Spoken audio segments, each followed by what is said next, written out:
है आज different programme है। मतलब किसका? हमारा शाम जैसा का ना जैसे प्रवचन सोचा था ना कि अजान समय दो के प्रवचन रखेंगे। हाँ चेंज कर उनका एक छोटा सा मैसेज रखा है ना अजान समय दो का। उन्होंने खुद बोल दिया मैसेज। हाँ क्वारंटाइन से क्वारंटाइन से कैसे? वो बोलते हैं ना I am in quarantine but I am okay.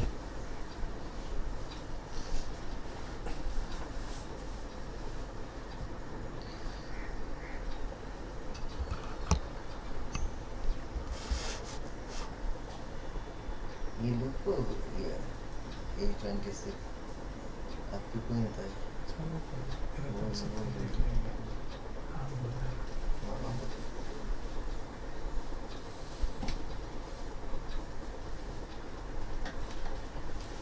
बहुत कुछ लिखना था ना तो उस चक्कर में बहुत कुछ लिखना था तो उस चक्कर में छोड़ गया।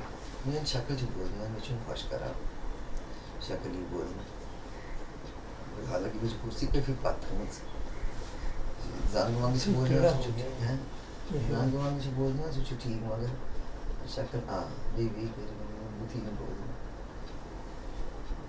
राजवान से ठीक टाइम लगता है उसको चेंज होने में ऐसे। हाँ वो तो देख रही हूँ आप ठीक है ना आप ठीक है हिल जाता है। इतना ही ठीक है इतना बात है और मैं बहुत आगे आऊँगी तब बाहर में आ जाओ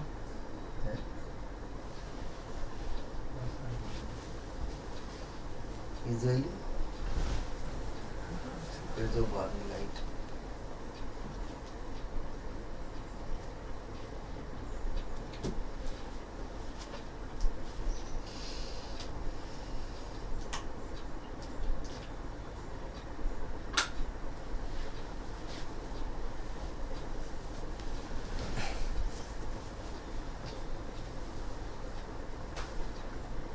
बस आगे आ जाओ। बस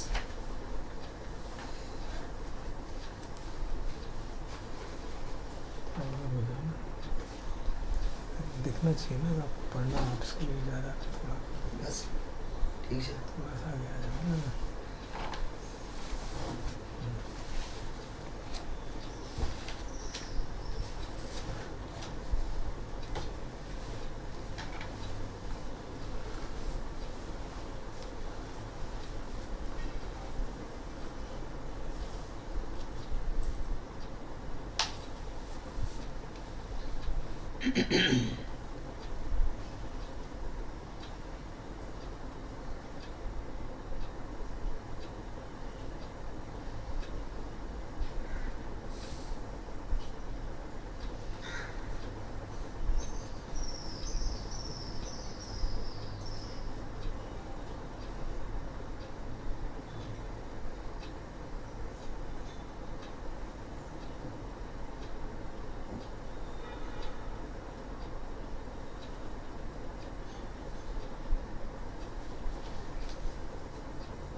Evening chanting, Hindi book, page 14.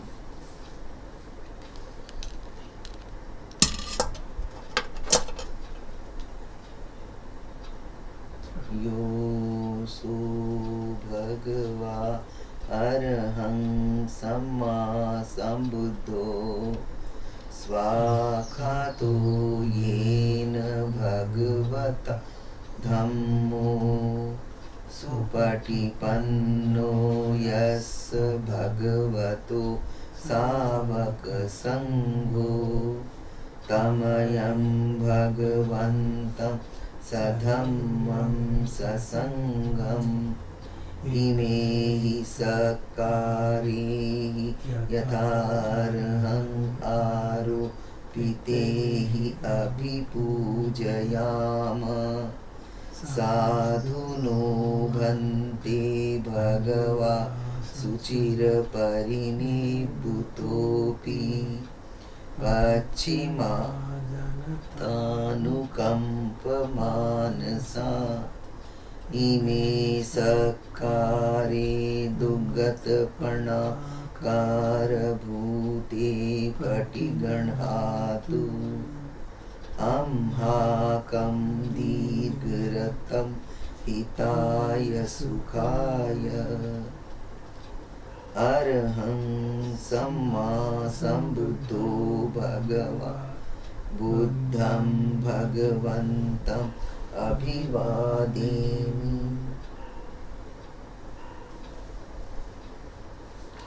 स्वाखातो भगवता धम्मो धम्मं नमस्सामि सुपटिपन्नो भगवतो सावक संघो संघं नमामि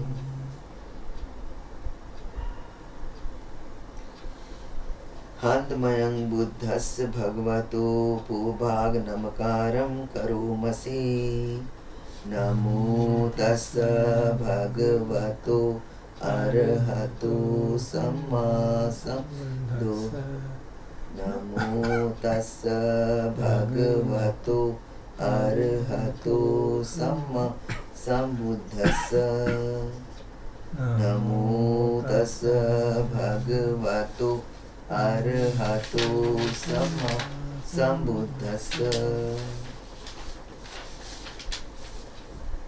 हन्तमयं बुद्धानुसतिनयं करोमसि तं कोपन भगवन्तम् एवं कल्याणो इति सद्दो अभुगतो इति पिसो भगवा अरहं सम्मा सम्बुद्धो विद्याचरण संपन्नो सुगतो लोकविदु अनुत्तरो पुरुष धम्मस रथि सत्था देव मनुस्सानं बुद्धो भगवाति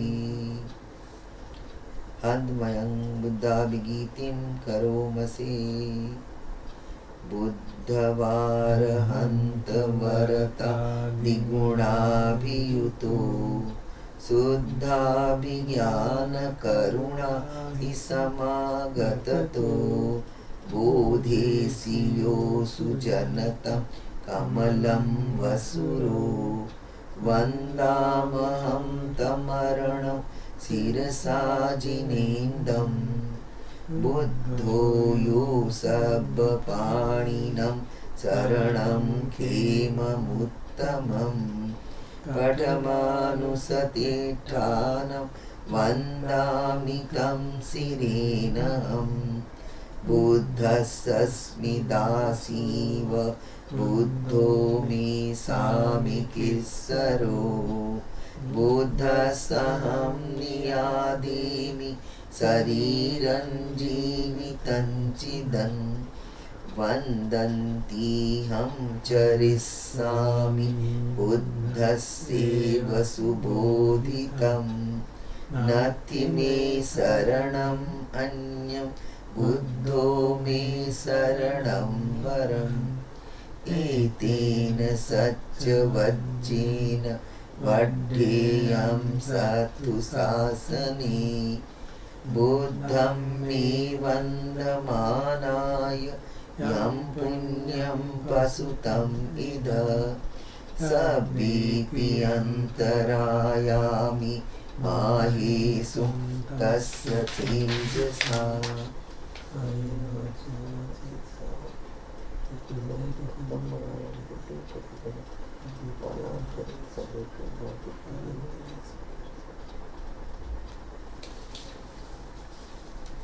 हन्तमयं धम्मानुसतिनयं करोमसे स्वाखादो भगवता धम्मो संदिट्ठिको अकालिको एहि पस्सिको ओपनयिको पश्चत्तं वेदितव्यो विन्योहीति हन्दमयं धम्माभिगीतिं करोमसे स्वाखाततादिगुणयोगवसि न सेयो यो मग्गपाकपरियतिविमोकभेदो धम्मो कुलोकपतना पदधारी धारी वन्दामहं तमरं वरधम्ममेतं धम्मो यो सब्बपाणिनं शरणं क्षेममुत्तमम् द्वितीयानुसतिष्ठानं वन्दामि तं शिरेणहम् धम्मस्मि दासीव धम्मो मे सामिकीश्वरो धम्मसहं नियादीमि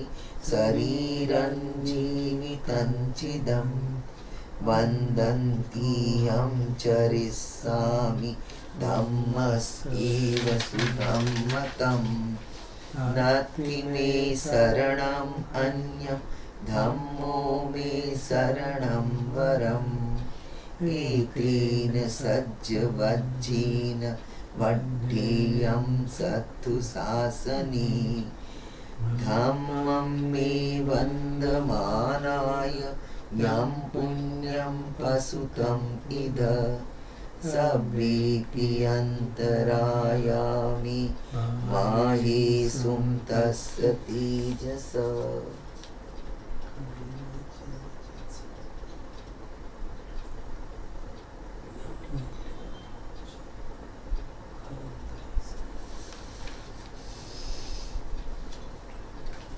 हन्दमयं संघानुसतिनयं करोमसि सुपटिपन्नो भगवतो सावक संगो उजुपटिपन्नो भगवतो सावक संगो न्यायपटिपन्नो भगवतो सावक संगो सामीचिपटिपन्नो भगवतो सावक संगो यदिदं चत्तारि पुरुषयुगानि अट्ठपुरुषपुद्गला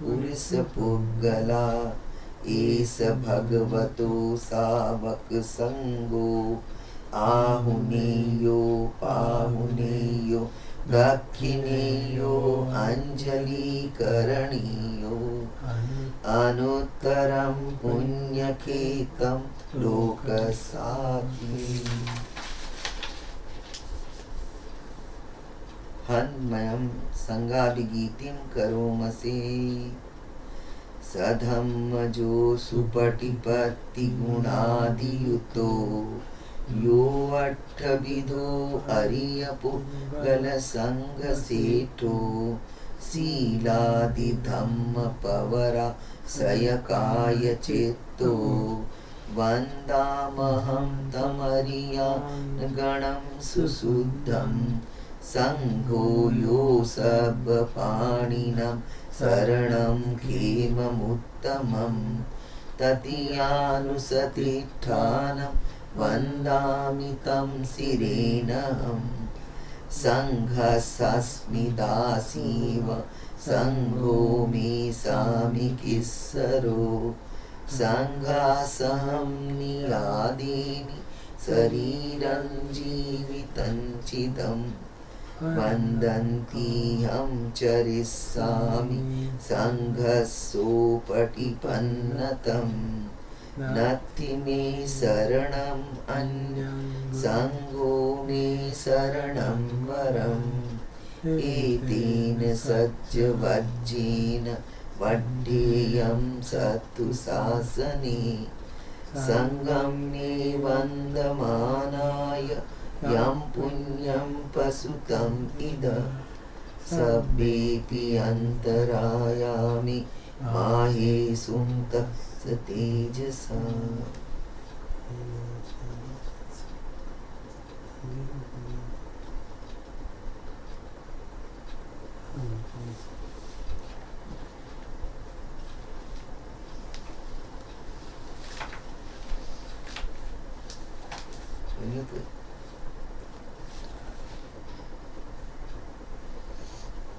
अब हम रतन सुत की चैंटिंग सुनेंगे।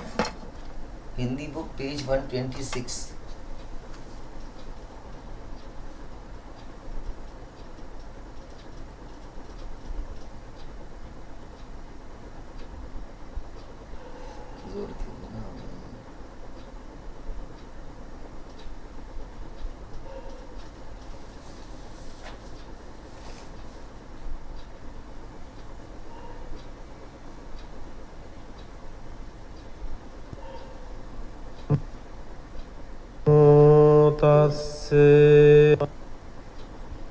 නමෝ තස්ස භගවතු අරහතෝ සම්මා සම්බුද්දස්ස නමෝ තස්ස භගවතු අරහතෝ සම්මා සම්බුද්දස්ස නමෝ තස්ස භගවතු අරහතෝ සම්මා සම්බුද්දස්ස යානිධ භූතානි සමාගතානි භුම්මානි වායා නිවේ අන්තලික්ඛේ සබ්බේව භූතා සුමනා භවන්තු අතෝපි සක්කච්ච සුනන්තු භාසිතං තස්මාහි භූතානි සාමේත සබ්බේ මෙත්තං කරෝත මානුසියා පජාය දිවාච රත්තෝ චරන්ති ඒ බලෙන් තස්මාහිනේ රක්ඛත අප්පමත්තා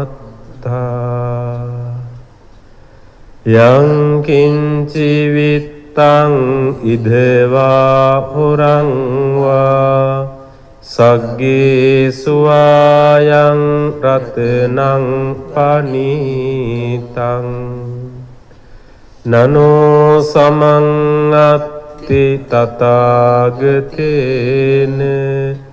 ඉදම්පි බුද්ධේ රතනං පනීතං ඒතේන සච්චේන සුවත්ති හෝතු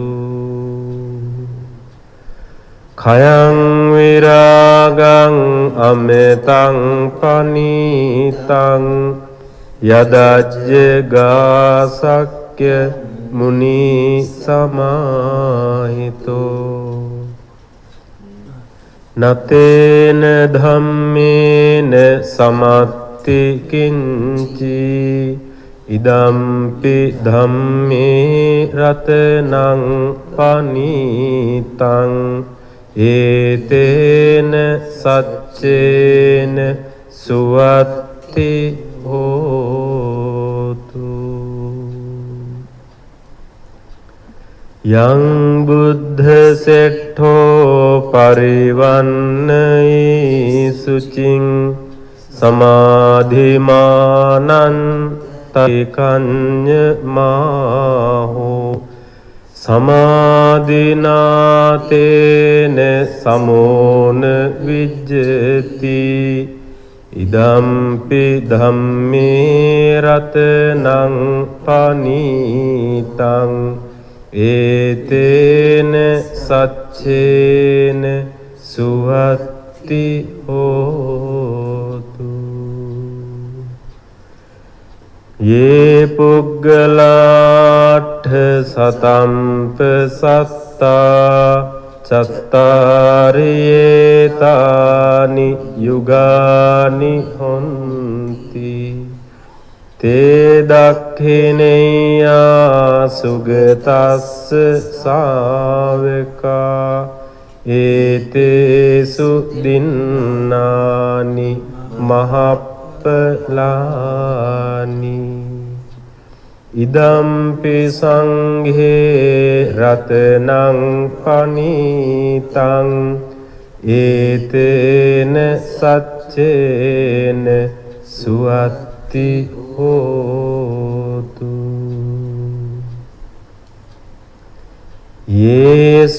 යේසුප්පයුත්තා මනසා දල්හේන නික්කාමිනෝ ගෝතම සාසනම්හි තේ පත්තිපත්තා අමතං විඝයිහ ලද්දා මුධා නිබ්බුතිං භුඤ්ජමා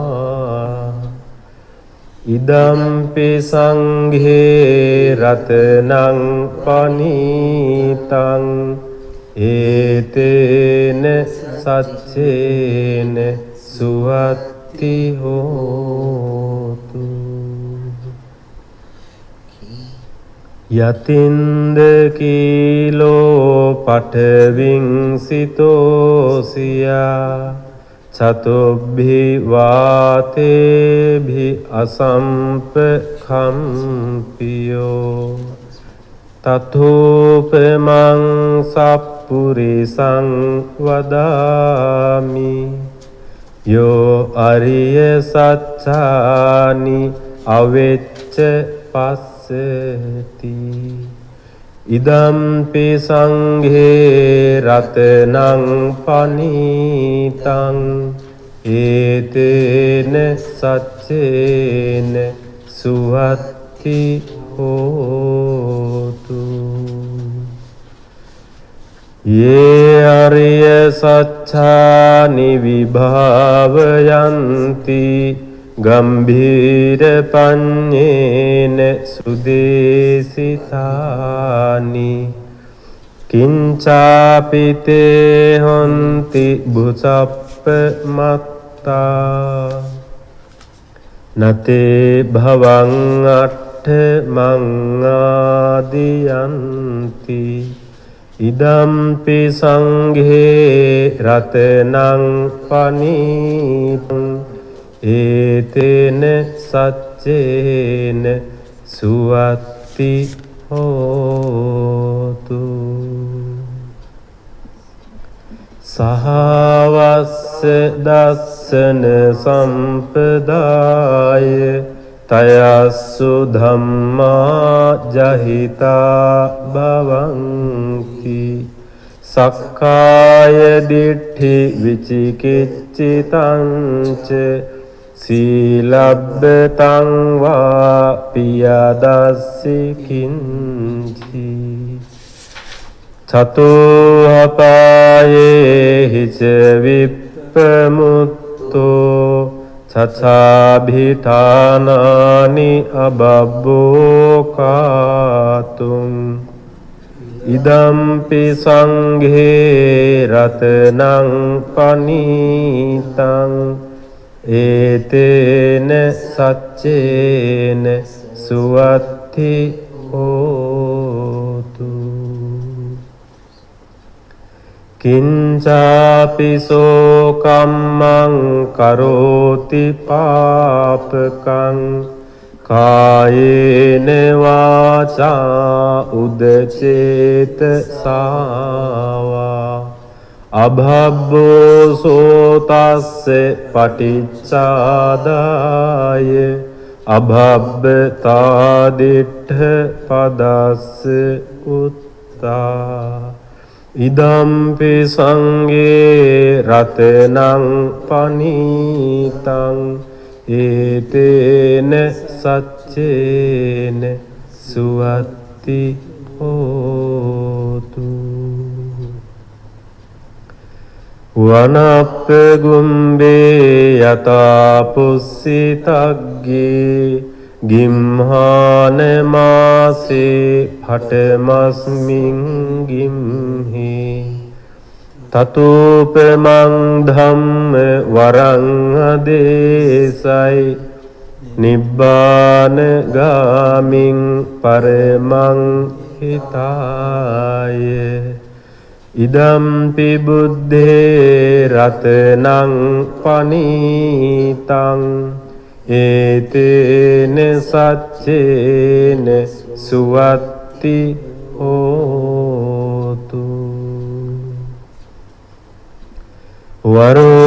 වරෝරඤ්ඤෝ වරදෝ වරහරෝ අනුත්තරෝ ධම්ම වරං අදේසයි ඉදම්පි බුද්ධේ රතනං පනීතං ඒතේන සච්චේන සුවත්ති හෝතු කීනං පුරාණං නවං නත්ති සම්භවං විරත්ත චිත්තා ආයති කේ භවස්මින් තේ කීන බීජා අවිරුල්ලිච්ඡන්දා නිබ්බන්ති ධීරා යතා යම්පදීපෝ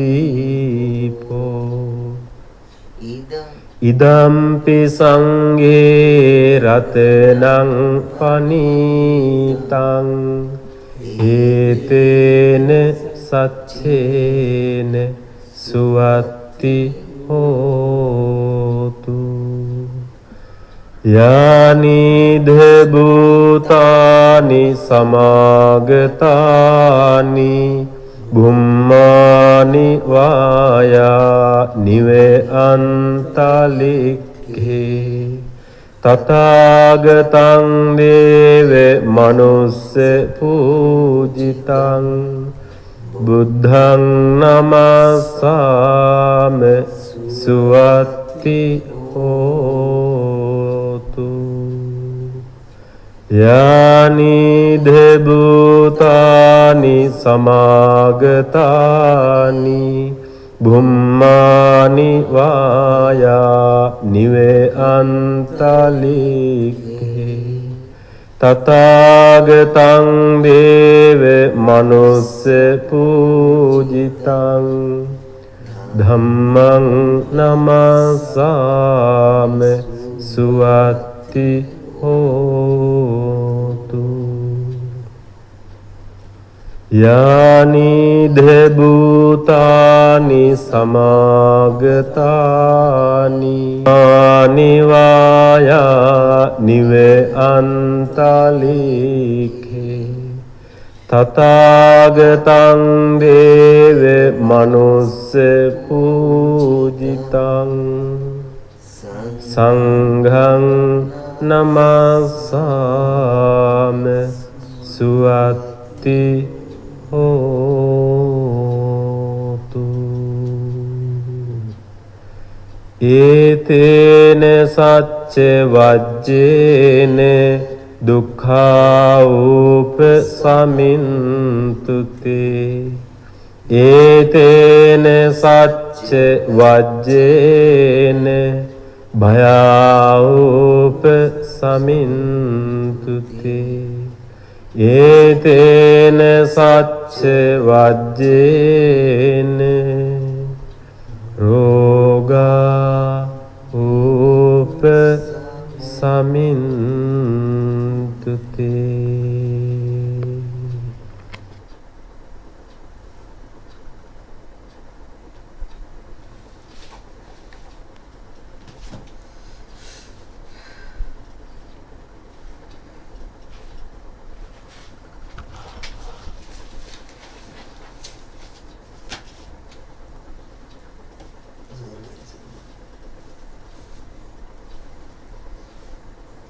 We'll now hear a short message from Lumpur Sumedho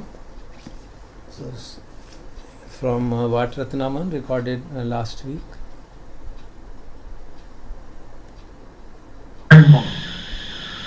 under quarantine at Wat Paratana 1 in Thailand. I just came back from Bangkok, and everybody has to observe these new quarantine rules of 2 weeks when you come from one place to another. So it's, of course, it's an opportunity to meditate, to reflect on the teachings of the Buddha, and to practice. And recognizing the situation that the whole planet is in at this time, all societies are surrounded by the fear of death, fear of disease, and this sense of old age, sickness, and death becomes very conscious. And in normal society, when things aren't taking such a desperate turn as they have in these past few months, we don't contemplate, we don't recognize that this is the very nature of our existence. What is born must die. What is born must grow up, get old, get sick, and die. These are the normal conditions that are established in nature, not by any particular deity, God, or other being, but just the way things are. So it's important to recognize that in yourself, the anxiety, the fear, the resistance that comes from just the news that we receive through the media every day, the number of deaths and the spreading of the virus, which has become what they call a pandemic, which means it's worldwide rather than just confined to a particular place. And this is the first time that I remember where I've been exposed to this problem of a worldwide pandemic. And even though I've always assumed this would be a possible happening to us, to humanity on planet Earth, I was always hoping that it would happen after I passed away.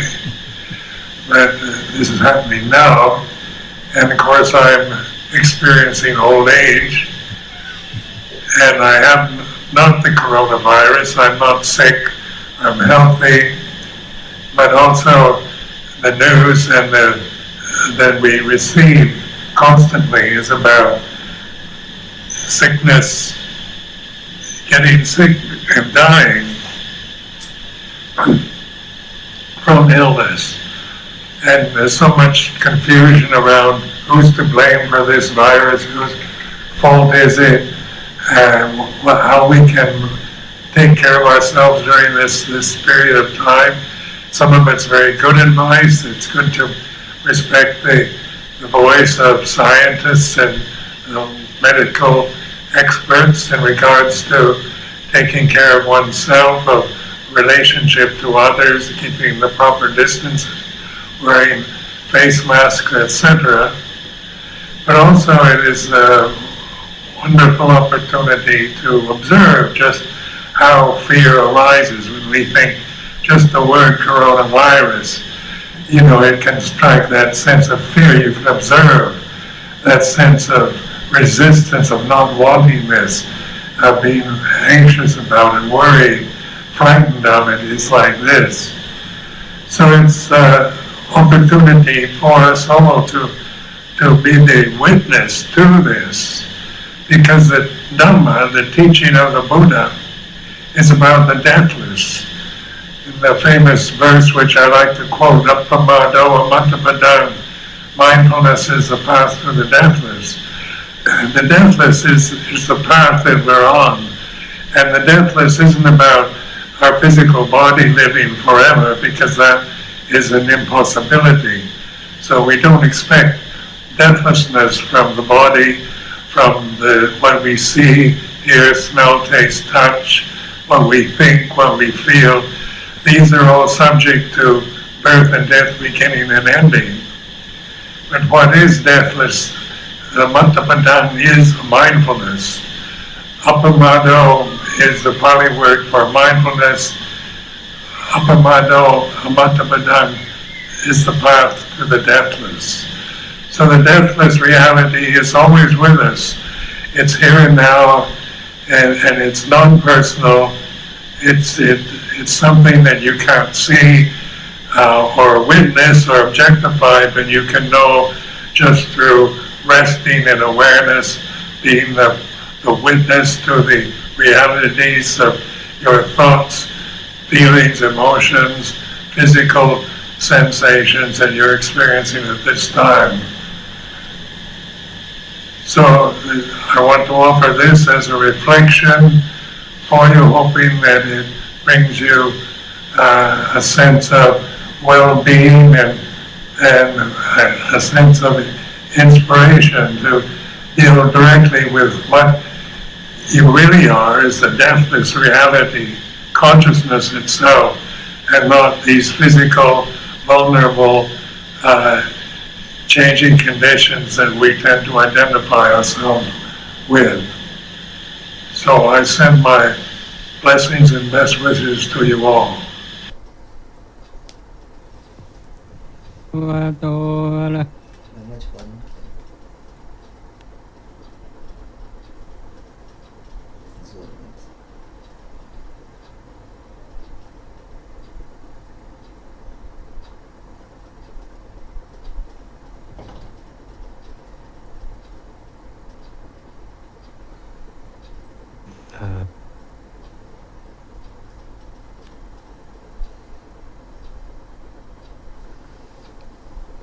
Today we will listen to this discourse by Ajahn Karuna Dhamma, who is the co-abbot of Abhayagiri Monastery. Title is Life's Live Stream. It was also given about 2 weeks back in Abhayagiri Monastery after the lockdown. So it will be quite a very profound discourse. So let's all listen and meditate along with it.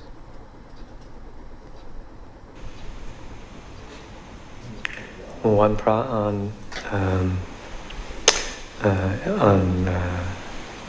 the last day of March, the end of our winter retreat. We had our closing ceremony yesterday, and expressed our gratitude to the retreat crew for looking after us for so well over a 3-month period of time, and came to a formal closing, and a few of the retreat crew people will be leaving. Some have already left earlier, and a couple more are leaving tomorrow. But as it stands, a good number of them staying on, so it's actually not really much of a goodbye, which is great for us. People are staying on to help out because we won't be having any guests for the foreseeable future until the travel restrictions are lifted. So in some ways it'll just continue on in a similar fashion.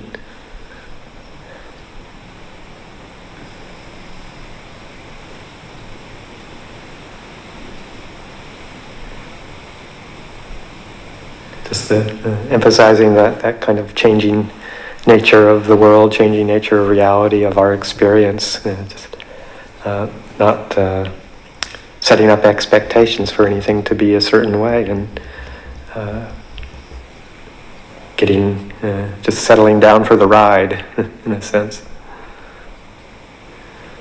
So we don't have our usual influx of people from the outside that come for either a Saturday night or a one pra talk, but we've been doing this live streaming, and probably a few people out watching this on their screens.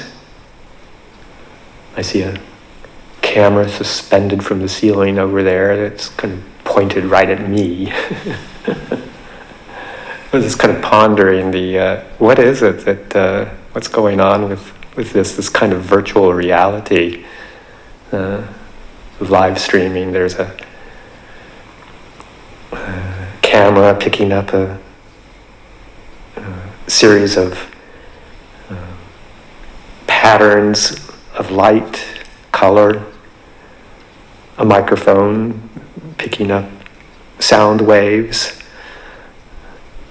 and both of them converting these different patterns, these images of visual images and auditory images, converting them to electricity, some way that I don't understand at all, but converting them to electricity, sending them through wires to some place where it beams them up to some satellite somewhere and bounces off that and into some who knows what a YouTube is. And then there's a whole bunch of other electrical things happening at a YouTube, broadcasting it out somewhere along, probably up to some other satellite and down to some other place where it gets sent out to all sorts of intermediate places and sent on, and then all of a sudden it ends up in a cable or a Wi-Fi, or somehow all these signals and waves end up in a computer and form an image, form a sound coming over a speaker in a computer, forming a bunch of dots on a screen to coalesce into an image, and there you are. You're looking at Ajahn Karuna Dhammo, or some sort of image that is a representation of that, of this. But it's not just there too. It's in, the eyes are picking up the image off the screen, and it's doing the same thing as the camera in here is doing. It's converting it into picking up patterns of light, picking up patterns of color, the back of the eye, the retina, and converting it into electrical impulses and sending it through the optic nerve, that's your electric cable, into the brain for reassembly and interpretation, and then the mind picks it up, establishes a perception of Ajahn Karuna Dhammo. Same with the sounds going through the ear canal, and all the little bones and fibers that in the cochlea that pick up sound waves and convert it into electricity, go into the brain to create a sense, a perception of hearing. Very similar thing with the camera and the microphone, just on in the human body doing the same thing. And anything that looks like, or can be interpreted as a person or somebody sitting in a room speaking, that's all pulled together and formed as a notion, a supposition by the mind, based on memory, patterns of experience that the mind relates to, and all of a sudden forms it into a reality, a supposed a reality that is brought in by supposition.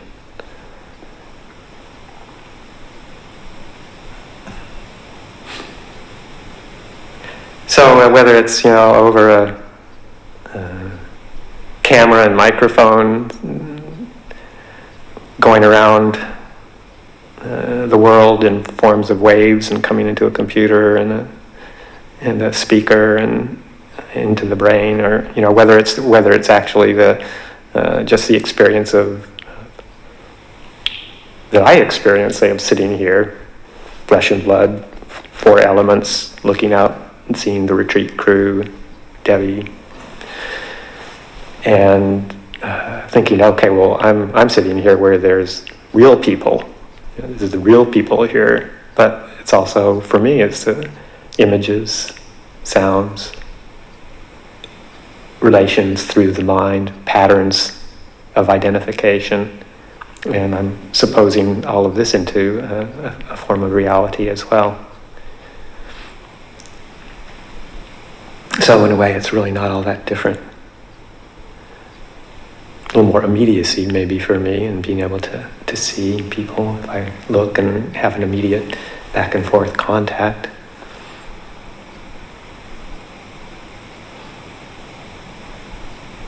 But just to reflect on that and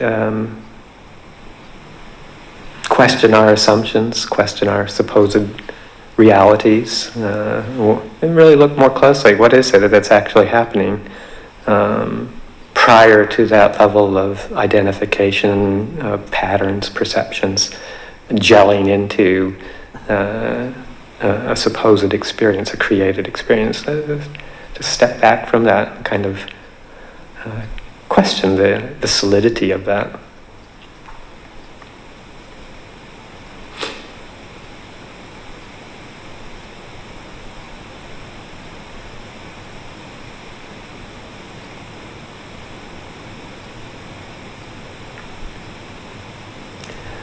Of all the many beautiful teachings from the Buddha, there's a set of similes that is generally well known to people because it's a very apt description of this kind of experience of the five khandhas, and a series of similes that the Buddha puts out to describe this experience of body and mind. And it starts out with the Buddha saying, well, suppose a person with good eyesight were to see a lump of foam, say from the river or the sea, and would go to that lump of foam or find that lump of foam and look at it closely, investigate it closely, inspect it closely. And they would see that actually, as solid as it looked from a distance, on close examination, would see this lump of foam as kind of hollow, void, insubstantial, hollow, empty, insubstantial. For how could there be any substance, any solid substance in a lump of foam? And similarly, person would investigate this body of ours and look at it very closely, investigate it very closely, and would see the same thing on close examination. How could one assume that this body is anything other than also hollow, void, insubstantial? How could there be any unchanging, abiding essence in this human body? And investigating that to recollect how this body has changed over the lifetime. Very different body than an infant or a child or a teenager or an adult. Just reflecting on my own body. And how could I possibly try to assume a solid, unchanging piece of flesh, lump of flesh? Then the Buddha says, suppose a person were to, in the rainy season, the rain would be falling, and suppose a person were to see a puddle of water with rain falling on it and bubbles popping up from that, and then forming quickly and bursting quickly, one after another, and would look at that, investigate it closely, and would be able to say, well, how could that possibly be anything substantial? They would see it as, again, as hollow, void, insubstantial.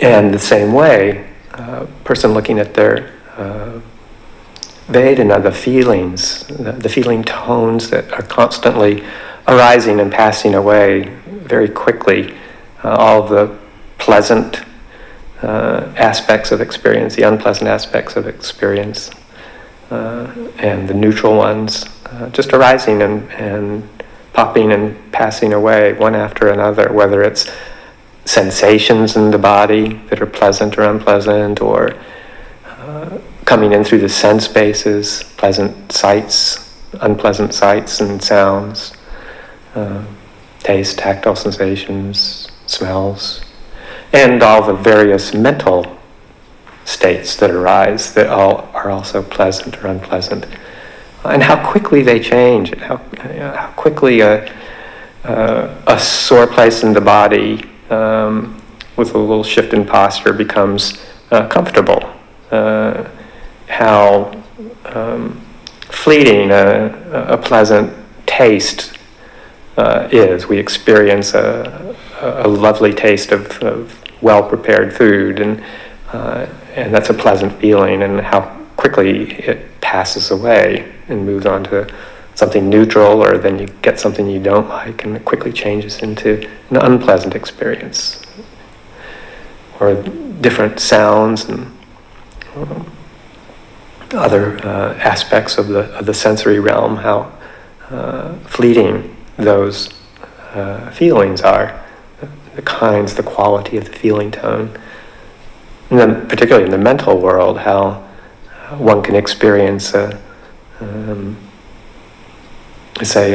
interaction with somebody as very unpleasant, and how quickly that can change if something changes in the tone or the attitude or the comment, or it changes and it becomes person who was an enemy becomes a friend very quickly, just because of the change of how an approach is made, or a softening becomes pleasant. So all these mental images, mental experiences, and the changing quality of them one after another. And you can ask yourself, well, where did that go? Where did that, remembering an unpleasant experience, and in that memory now, where is that? That's gone, passed away. The Buddha says, well, another situation, a person with discerning eyesight and vision sees a mirage in the distance, a shimmering mirage, like when you're driving down the road on a hot day and you see this, what looks like a puddle of water, or a sheet of water on the tarmac ahead of you, and it's, as soon as you get close to it, it disappears, and then you look a bit further into the distance and there's another one that's just appeared. You get closer and all of a sudden it's gone, changes. So in the same way, they see that as insubstantial, empty, and perceptions are like that.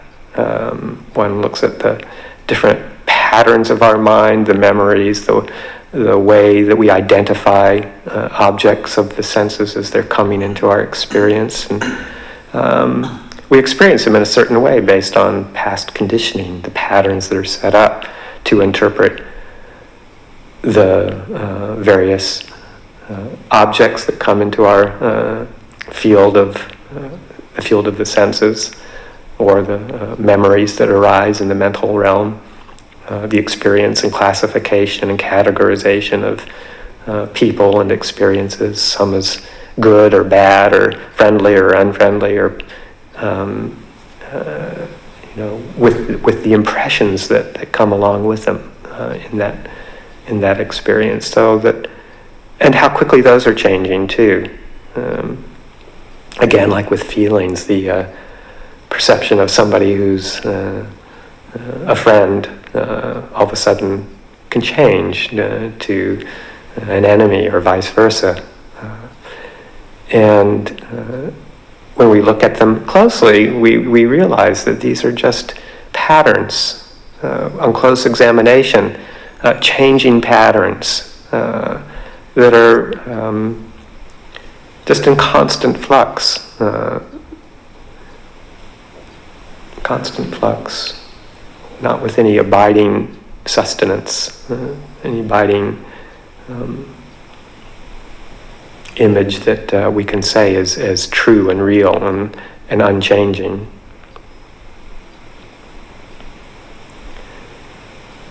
Then there's the simile of a person going into the forest in search of a tree that has good heartwood to it, good solid core of heartwood, and coming upon a plantain. It's like a banana tree, chopping it down, taking it from the stump and then chopping off the head of it and uncoiling the tree itself, because a plantain and banana tree doesn't actually have a core, so they unravel it, and when it's completely unraveled, there's nothing there, no heartwood, no core.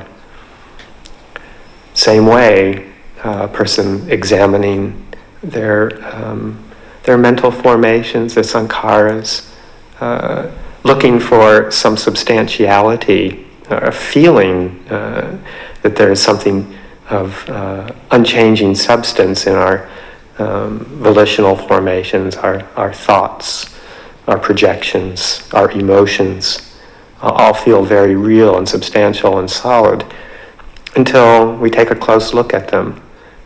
And again, seeing that they're constantly changing. How could there be anything substantial in all of these sankharas, these mental formations that are constantly moving and changing? Then the final simile of looking at going to a magician's display and looking closely at the illusion that the magician is producing with their magic trick, and with looking carefully being able to see, that is just an illusion. What looks real is not. Being able to see through that experience and seeing it again as hollow, empty, insubstantial.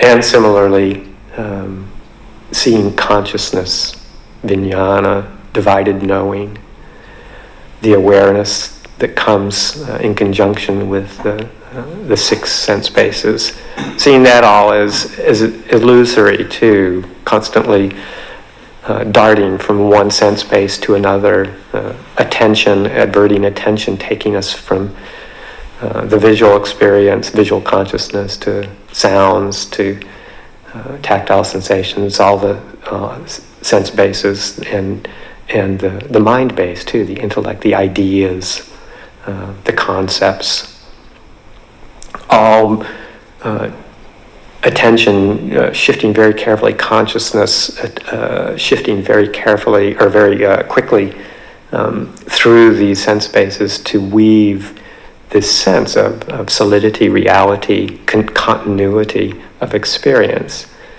And when one looks at that closely, breaks it down, slows down the process so that it's seen with clarity, then one sees the insubstantiality, emptiness of that experience as well. So these aren't meant to be declarations of reality or description of reality, classification. We're not trying to say that none of this exists or none of this is real. That's not the point. This is all a tool for investigation, a way of sort of a strategy for investigation to see what arises in the mind, not to declare the total non-reality of the experience of our five khandhas, but so that when we see it clearly and just for what it is, as these insubstantial changing experiences that don't have a solid continuity or basis for believing in an absolute reality of them, then one develops this sense of disenchantment. We're not looking for satisfaction in these experiences. We're not looking for ultimate satisfaction because we've seen through them. We see that they don't carry any lasting gratification through the five khandhas. And hopefully that kind of disenchantment then leads to a sense of relinquishment, because the five khandhas, when they're clung to, the upadana khandha, the five khandhas affected by clinging, this is where the sense of self forms very, very clearly. This is the udapadi, the bases for existence, or the acquisitions they're sometimes called. And this is where the sense of self forms around these bases of clinging, these five khandhas affected by clinging. The sense of I, me, or mine in relation to the body. Sometimes it's a full-on identification of this body as who I am, or more often that there's a sense of a me who's an owner of it, so this body is mine, another form of the sense of self, me, mine. The feelings that arise, we get attached to or hopeful of continuing the experience of pleasant feelings.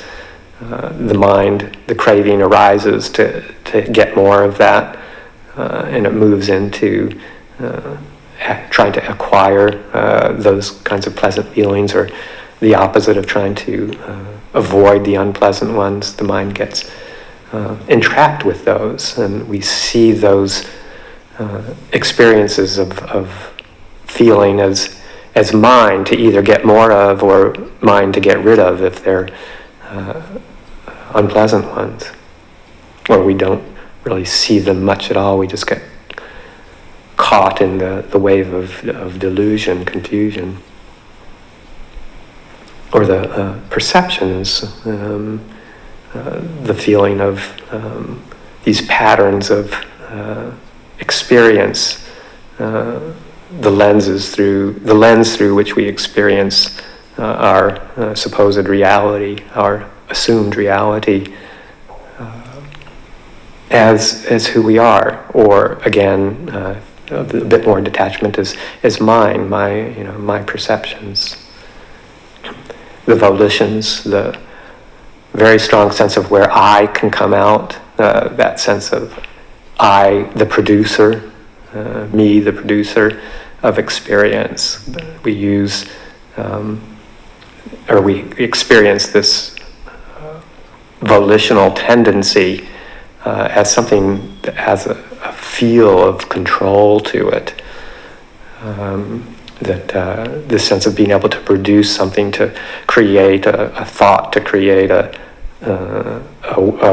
word, a verbal expression, to create an action of the body.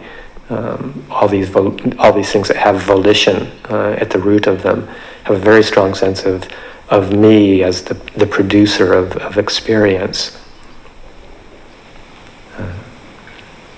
And then consciousness itself, that sense of cohesiveness of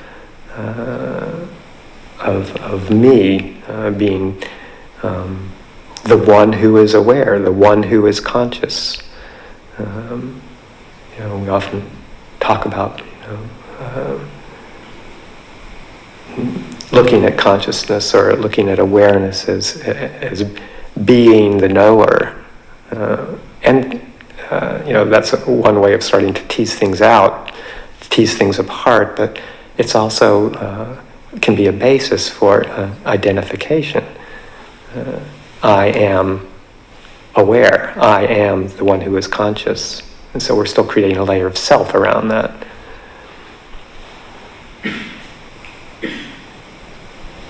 So these bases, these khandhas affected by clinging, are where the sense of self also arises very strongly around. So we're teasing those apart, we're looking at them more closely, and seeing, when we see them closely, how they start to break down as a solid reality, and we don't become so entranced by them or enchanted by them. We're not fooled by them so much, and it causes us to be able to relinquish them, relinquishing these acquisitions, relinquishing these bases for attachment and ignorance. And we're not looking to create an experience that arises from that, but we're looking just to see what the experience is as those are not clung to so tightly. What comes into one's experience as one lets go, as one relinquishes. Sense of dispassion, cooling, calming, stilling.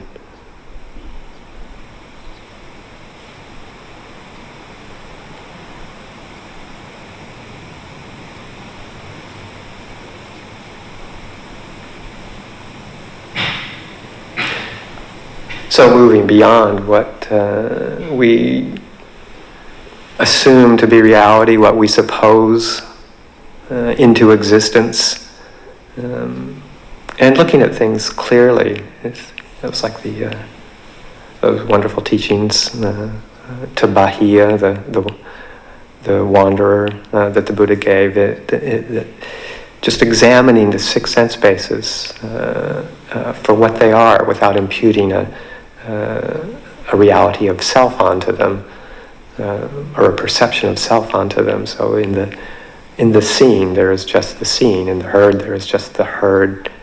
The sense, there's just the sensed. In the cognized, there is just the cognized.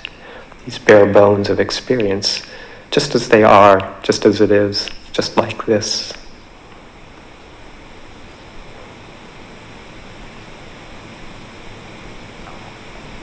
And there's a tremendous amount of peace in that non-identification with these sensory experiences.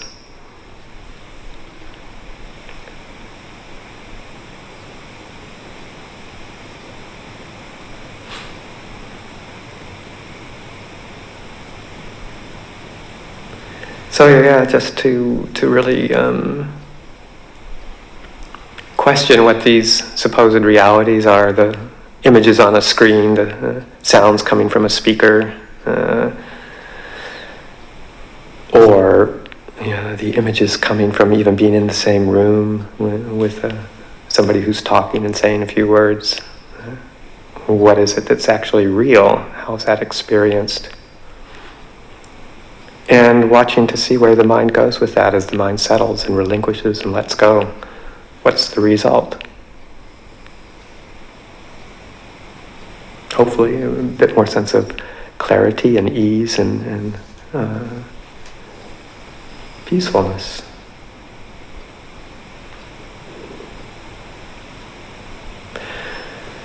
So again, these contemplations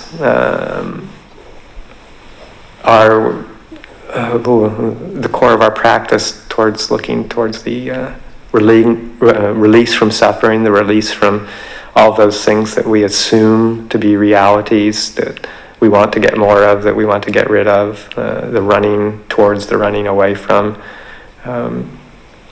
This is the core of our practice of insight and calming the mind, to be able to see these things clearly and not get fooled by them, finding a refuge in that true knowing that we have the potential for.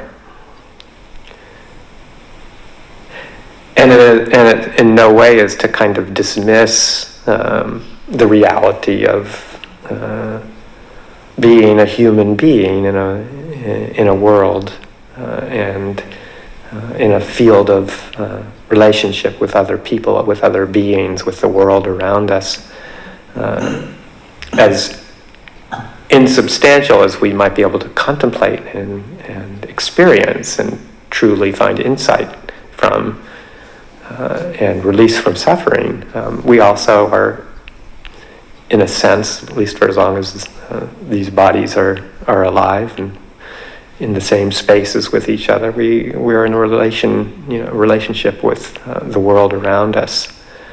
And there is this kind of flesh and blood reality. There are these four elements, and there are other beings, and we have to find the best way to be together, to support each other with that. And I think that more people are contemplating that aspect of our lives these days. Kind of holed up in our homes for the most part, occasional getting out, but we're in this field, whether it's here at the monastery in our little community, or those of you who are in your own homes, maybe with friends or family living together, interacting in your own little bubbles, and not being able to get out and see much of the rest of the world for very long, other than what's on the screen in front of you, and how to relate to that, and how to make the best of that. In some ways, we're our own little collectives here, say, particularly at the monastery. We have our set of rules and values and ways to relate to each other, and hopefully those of you who are in your own homes work together to have some sort of similar common values, and practice the same way we do here to try and develop our skills of being with each other. Maybe we get a little more practice because we don't go out all that much, so living with each other 24 hours a day, 7 days a week. Just knowing how to be together in our kind of collective experience, and how to support each other, as Paul was talking about last Saturday night, the ways that we can come together to show kindness and support, helping each other through what is considered a pretty challenging time out in the world. Practicing with our speech, practicing with doing kind actions. These are all supports to the development of this insight and wisdom, this peace of mind that has to start with right action and right speech, right relationships with each other, viewing each other kindly, and ways to find support rather than be in contention or disagreement. So this is the basis for our daily life. So there is this reality that we contend with, even though it may be ultimately insubstantial. It's pretty real feeling for the most of us.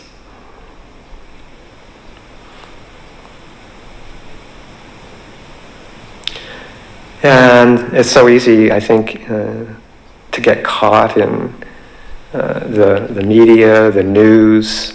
Probably a lot of news junkies out there, even a few in the monastery. It's hard to keep from looking at all the different statistics and incidents reports and all the things that are happening with the virus, all the political interpretations, all the different ways we have of viewing this, and to use your powers of investigation to see how that's affecting your mind, how much to do, when to turn it off,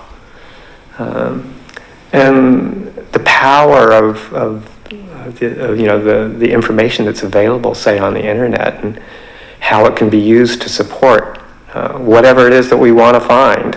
We have a certain view of what we are looking for based on our own social or political viewpoint, and whatever that is you'll be able to find the statistics or the opinions or the different bits of data that will support that.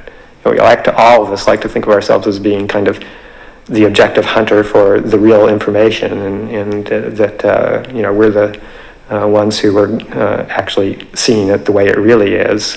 But the truth is that we all have our biases, and what we see, what we find, what we interpret, it's all available out there, and the mind is very subtly moved towards seeking that kind of information that it's biased towards seeking. And all of a sudden we find it and we're right. So to watch that happen, and watch the effect of it. Does it put us in contention with others? Does it create a lot of justified indignation, righteous indignation? What's the effect? And then just to notice that and say, well, is this how I want to spend my time? Is this how I want to spend my precious human life? Particularly if it spills over into speech, either contentious speech or sarcasm or whatever it is, whether it's, or anxiety, Some people might get a bit anxious with all of it. Some people might get a bit irritated with it all. Some people might get irritated at other people's anxiety, or irritated at irritations, or anxious over irritations. It's sort of like, so just to be careful and to dial it down if that's happening, to refocus attention on, well, what is it that's going to bring a sense of harmony, peacefulness, agreeability, not trying to fool ourselves or pretend that there's nothing happening, or to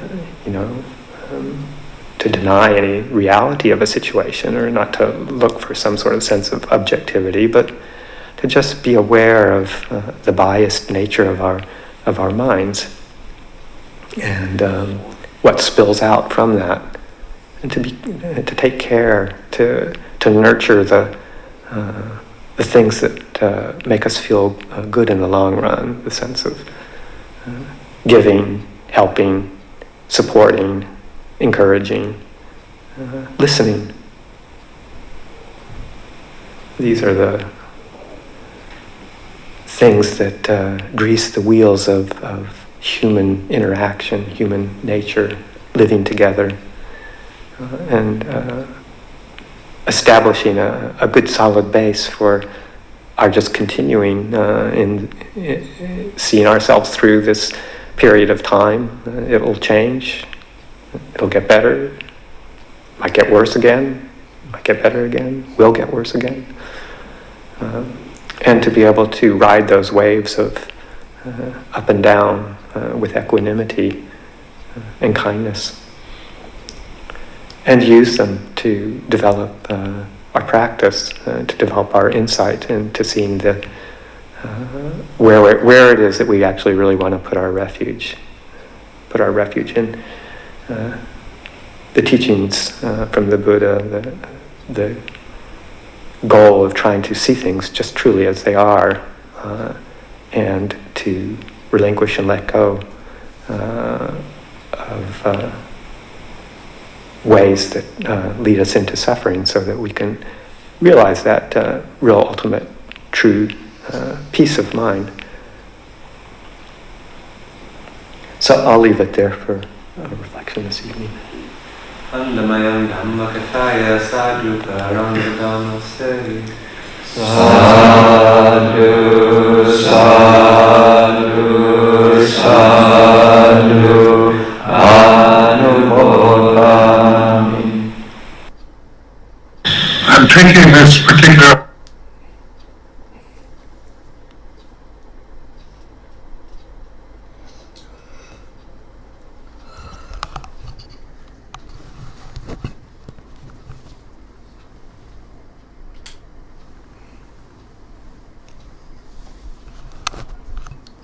मैं संक्षेप में जो देशना दी अजान ने उसकी सारांश बताता हूँ। अजान ने जो लाइव स्ट्रीमिंग का आजकल हो रही है उनके मोनेस्ट्री से, उसी को उदाहरण लेते हुए बताया जिस तरह लाइव स्ट्रीमिंग में कैमरा है और माइक्रोफोन है और उस आवाज़ सुन के फ़ोटो खींच के कन्वर्ट करके दूसरी जगह भेज रहा है, बिल्कुल वैसा ही हमारे सामान्य जन जीवन में भी होता रहता है। आँखों से हम कुछ देखते हैं तो हमको लगता है कि हम किसी रियल चीज़ को देख रहे हैं, लेकिन वास्तव में आँखों में वही सब प्रक्रिया होती है। एक फ़ोटो बनती है, एक इमेज आती है, वो बिजली की तरंगों में कन्वर्ट होती है, फिर वो न्यूरॉन्स फायर होते हैं और फिर ब्रेन में कुछ ना मालूम क्या होता है और हमको हमारे आँखों के अंदर एक चित्र बन जाता है। और वो चित्र जो बनता है वो हमारे मन की कल्पना के हिसाब से बनता है। ऐसा नहीं है कि वहाँ पे कोई चित्र बैठा हुआ बना रहा है। तो जो भी हम जिसको हम रियल वर्ल्ड कहते हैं वो भी बिल्कुल वैसा ही लाइव स्ट्रीमिंग जैसा ही है। सुनने की बात, देखने की बात, हम किसी को देखते हैं तो समझते हैं कि मैं उसी को देख रहा हूँ, लेकिन वास्तव में हम उसका एक प्रतिबिंब देखते हैं जो हमारी आँखों में बन रहा है, या जो उसकी आवाज़ का प्रतिबिंब हमारे कानों के माध्यम से हमारे ब्रेन में बन रहा है। तो वही उसका उदाहरण लेते हुए उन्होंने बताया कि सब उतना ही इनसब्सटेंशियल है। जैसे स्क्रीन पे हम कुछ पिक्सल्स देखते हैं और लगता है कि कोई फ़ोटो है, कोई 3 डायमेंशनल पिक्चर लगती है, जबकि वास्तव में स्क्रीन 2 डायमेंशनल है, फ्लैट स्क्रीन है और उसमें लगता है कि गहराई भी है। बिल्कुल वैसा ही सामान्य जीवन में भी हो रहा है और हमको वो प्रतीत नहीं होता। और उसको जानना, एक जो भ्रम में हम रहते हैं इस वस्तुस्थिति की सच्चाई के बारे में, वो भ्रम टूटता है उससे। और फिर उसका उदाहरण दे रहे थे कि जो हम देखते हैं 5 खंडों का, जो लंपा फोम का जो सुत्ता है, फेनस सुत्ता, उसकी उदाहरण दे के कि जो शरीर है, जो रूप है, वो एक झाग के गुच्छे की जैसा है, उसमें कोई सचमुच में सब्सटेंस नहीं, कोई सार नहीं है। वेदना जो है वो पानी के बुलबुले जैसी है, उसमें भी कोई सार नहीं है। जो संज्ञा है वो मृग तृष्णा जैसी है, उसमें भी कोई सार नहीं है। जो हमारे संस्कार हैं वो एक पेड़, केले के पेड़ जैसे हैं जिसमें कोई सारा नहीं है, सिर्फ छिलके उसके कॉइल्स ही कॉइल्स हैं। और जो हमारा विज्ञान है जो देखते हैं वो एक जादूगर के तमाशे की तरह है कि हमें पता ही नहीं चलता कैसे हो रहा है और हम देखते रहते हैं और वो सब बदलते रहते हैं, उनमें कोई सार नहीं है। तो इस शिक्षा को उन्होंने इस तरह से प्रकट किया कि हमको अगर ये बात ठीक से समझ में आ जाए तो हम फिर जो सचमुच में सार है, जो सत्व है, जो डेथलेस है, उसकी तौर अग्रसर हो सकते हैं, उसकी खोज कर सकते हैं। अंत में उन्होंने ये आज की परिस्थिति के बारे में बताया कि किस तरह से हमें एक अपॉर्चुनिटी है कि इस समय को हम ठीक से इस्तेमाल कर पाएँ, घर में रहते हुए एक दूसरे से अच्छा सामंजस्य रखें। और या तो हम समाचार सुन के परेशान हो सकते हैं और मन में द्वेष जगा सकते हैं, लोगों के प्रति दोषारोपण कर सकते हैं और उससे मन बेचैन कर सकते हैं, या अपने मन को देख सकते हैं कैसे हमको बाहर की वस्तुओं से, चीज़ों से, समाचारों से, सुनने से, देखने से किस तरह का असर पड़ रहा है, और उस तरह से हमारी साधना को पुष्ट करें ताकि हमारी मन और परेशान ना हो, वाणी हमारी सम्यक बनी रहे, मन कुशल चित्त बना रहे। तो वो भी एक तरह की साधना ही होगी अगर हम निरंतरता से सजग रहें कि जो बाहर की वस्तु परिस्थिति है उससे हमारे मन पे क्या असर पड़ रहा है। संक्षेप में अजान ने ये बात हमारे सम्मुख रखी।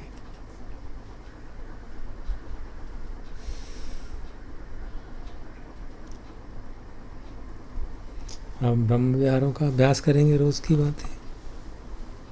पहले मैत्री ब्रह्म विहार अपने प्रति, अपने प्रियजनों के प्रति और आरक्षण देवताओं के पहले 3 कर लेते हैं।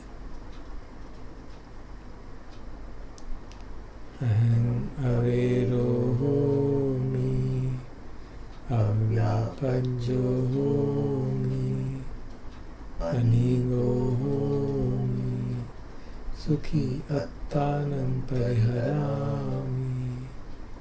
मम माता पितु आचार्या च ज्ञातिमित्ता च सब्रह्मचारिणो च अवेरा होन्तु, अव्यापज्या होन्तु, अनिगा होन्तु, सुखी अत्तानं परिहरन्तु।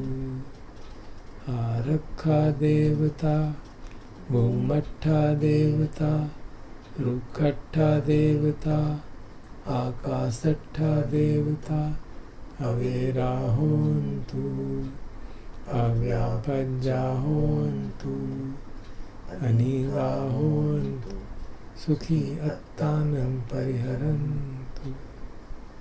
और अंत में जैसे ट्रेडिशनली बताया जाता है कि हम उन लोगों के प्रति मैत्री करें जिनके प्रति हमारा कोई डायरेक्टली रिलेशनशिप नहीं है, न्यूट्रल पर्सन्स हैं, हमको जानते हैं, जैसे जो भी लोग हैं इस समय विश्व में जिनको हम जानते हैं या नहीं भी जानते हों। और फिर उन लोगों को भी मैत्री में इंक्लूड करें जिनके प्रति हमारे मन में कुछ द्वेष है, कुछ दुर्भावना है, कुछ गुस्सा है, किसी भी कारण से, चाहे वो राइटियस एंगर ही क्यों ना हो कि हम ठीक, वैसा गुस्सा होना ठीक भी है क्योंकि वो बहुत गलत काम कर रहे हैं, तो प्रयास करें उनके प्रति भी मैत्री का अभ्यास करने का।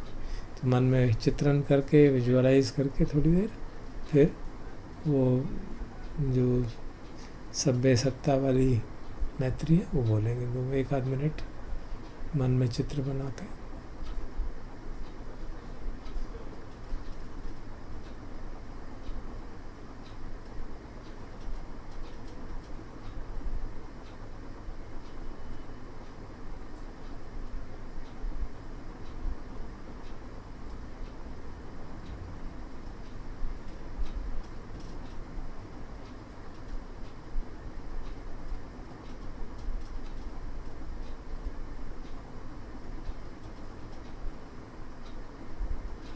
हम देखेंगे कि जो हमारे छंद हैं, जो शब्द इस्तेमाल करते हैं, वो इस तरह के चुने गए हैं जो कि हम किसी के लिए भी ऐसी इच्छा कर सकते हैं कि उसके मन में वैर ना हो, वो वैर से मुक्त हो, द्वेष से मुक्त हो, चिंता से मुक्त हो और अपना ख्याल ठीक से रख सके। तो ये बहुत सहज है ये शब्द इस्तेमाल चुने किए। तो इसलिए उन लोगों के प्रति भी जिनके प्रति मन में द्वेष हो, उनके लिए भी ऐसी भावना की जा सकती है कि उनके मन से द्वेष हटे, उनके मन से वैर हटे, क्योंकि वैर और द्वेष के कारण ही लोग गलत काम करते हैं।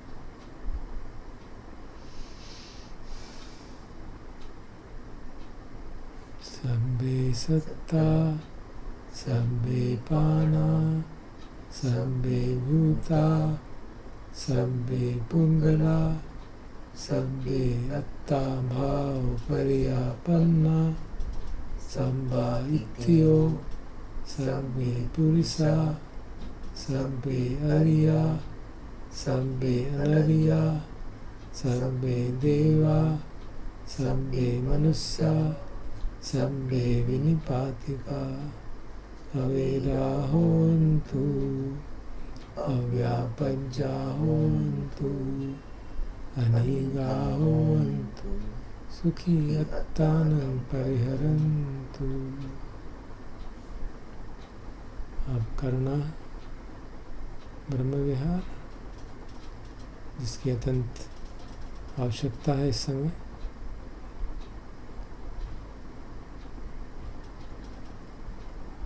उन सब के प्रति जो विभिन्न प्रकार से दुखी हैं, रोग के कारण आहत हुए अपने परिजनों के कारण या और किसी भी कारण से, जो जिनको हम जानते हों उनके बारे में याद करके, अगर हम किसी को भी जानते हैं जो परेशान है, उसको याद करके मन में उनका चित्रण करके ये शुभेच्छा कर सकते हैं कि वो रोग से मुक्त हों, दुख से मुक्त हों, कष्ट से मुक्त हों।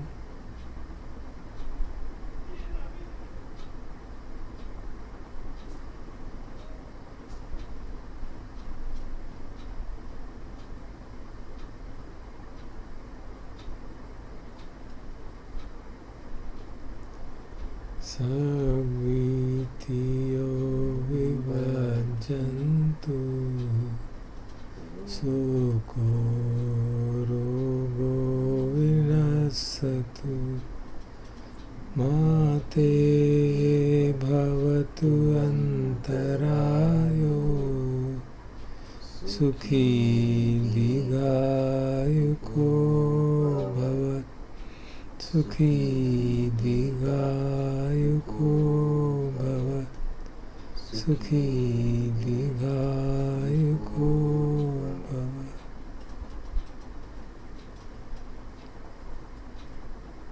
अब मुदिता ब्रह्म विहार।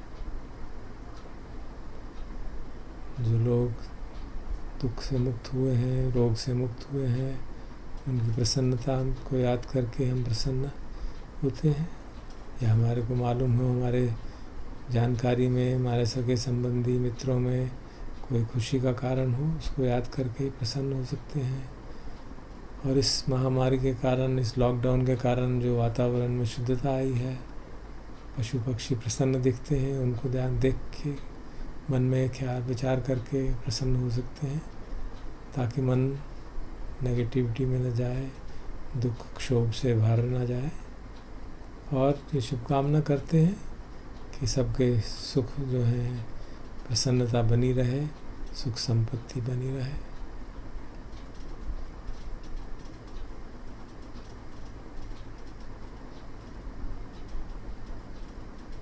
यथा लब्धा संपत्तितो मां विगच्छन्तु। अंत में उपेक्षा ब्रह्म विहार। सभी ब्रह्म विहारों का सिरमौर सभी के लिए आवश्यक। कोई दुख में हो, सुख में हो, हम मैत्री का भाव कर रहे हों, मुदिता का अभ्यास कर रहे हों, समता साथ बनी रहे, बहुत आवश्यक है। और उसके लिए भगवान का आदेश, उनकी वाणी कि सब कुछ जो भी हो रहा है हमारे कर्मों का ही फल है, ये जान के दूसरों को दोषारोपण न करें और अपने कर्म सुधारने की ओर प्रवृत्त हों। तो भगवान की वाणी को याद करते हैं। कम्मस्य का कम्मदायादा कम्मयोनि कम्मबन्धु कम्मपटिसरण यं कम्मं करिष्यन्ति कल्याणं वा पापकं वा तस्य दायादा भविष्यन्ति। जैसा आज सुबह लुंगपुर ने भी समझाया कि बुढ़ापा, बीमारी, मृत्यु ये एक तरह के देवदूत हैं जो हमको याद दिलाते हैं कि ये सब हमारे साथ भी होने वाला है। और हम सजग रहें, धर्म संवेग जड़ाएं, ताकि समता पुष्ट हो और हमारा सचमुच में मंगल हो, जैसा भगवान मंगल सूत्र में हमको समझाते हैं। पुट्टस्य लोक धम्मे चित्तं यस्य न कंपति अशोकं विरजं खेमं एतं मंगलमुत्तमम्। और ये सब तभी संभव होगा जब हमारी प्रज्ञा बढ़े, हमारी दृष्टि सम्यक हो, दृष्टि जो है भद्र हो, चीज़ों को जैसी हैं वैसा देखें, उसमें दोषारोपण न करें, अपनी प्रेजुडिस से, परसेप्शन के कारण चीज़ों को गलत चश्मे से न देखें। तभी हम गलत कामों से बच पाएंगे और दुख से बच पाएंगे। तो ऐसी शुभकामना करते हैं। सबे सत्ता सुखी होन्तु, सबे होन्तु सुखेमिनो, सर्वे भद्राणि पश्यन्तु मा किञ्चित् पापमागमः, मा किञ्चित् शोकमागमः, मा किञ्चित् दुःखमागमः।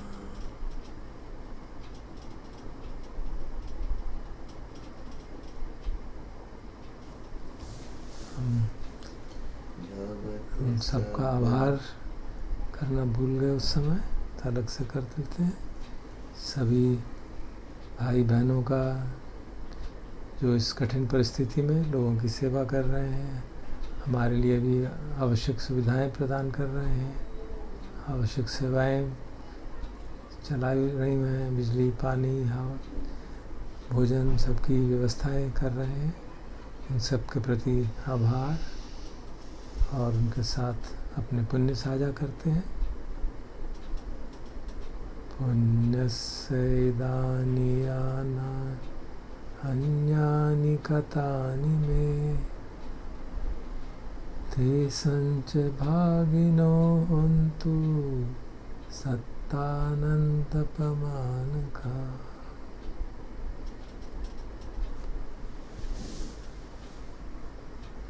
भवतु सर्वमङ्गलं रक्षन्तु सर्वदेवता सर्वबुद्धानुभावेन सदा सुखी भवन्तु ते।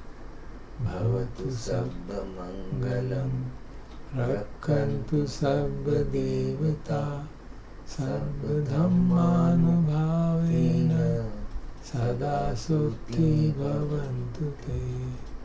भवतु सर्वमङ्गलं रक्षन्तु सर्वदेवता सर्वसङ्घानुभावेन सदा सुखी भवन्तु ते।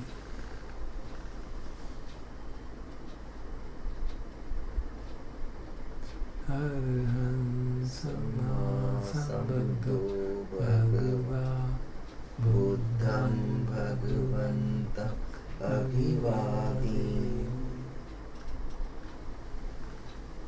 स्वागतो भगवता धम्मो धम्मं नमस्सामि।